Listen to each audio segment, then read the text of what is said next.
এই যে ভাই, আপনি কি রক্ত নেবেন নাকি দুধ নেবেন? আরে আমার রক্ত লাগবে, আমাকে রক্ত দাও। এ ভাই, আপনি কি রক্ত নেবেন নাকি দুধ নেবেন? আমাকে রক্ত দাও।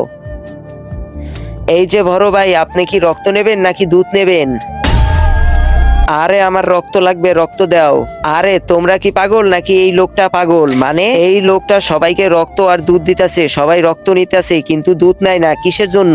একবার ওর বাবার অ্যাক্সিডেন্ট হয়েছিল। ও বন্ধুরা, তারপর কি হলো সেটি দেখার আগে তুমি বলো, তুমি কি আল্লাহর ঘরকে ভালোবাসো নাকি মন্দিরকে ভালোবাসো? যদি তুমি আল্লাহর ঘরকে ভালোবাসো তাহলে ভিডিওটি লাইক করে চ্যানেলটিকে সাবস্ক্রাইব করে যাও। আরে ভাই, আমার বাবার অ্যাক্সিডেন্ট হয়েছে, তুই রক্ত দিতে পারবি? সরি সরি ভাই, আমি কাউকে রক্ত দেই না, আমাকে মাফ কর ভাই। আমার শুধু এক ব্যাগ রক্ত লাগবে। কেউ ওর বাবাকে রক্ত দেয় নাই, তারপর থেকে ও প্রতিজ্ঞা করছে সবাইকে রক্ত দেবে, যাতে রক্ত ছাড়া কেউ মারা না যায়। তাই এই জন্যই ও সবাইকে রক্ত দিয়ে সবাইকে সাহায্য করে। আসেন আমরাও প্রতিজ্ঞা করি, আমরা সবাইকে রক্ত দান করব, যাতে সবার জীবন বেঁচে যায়। আর সবাই কমেন্ট করে জান কে কে রক্ত দিতে চান।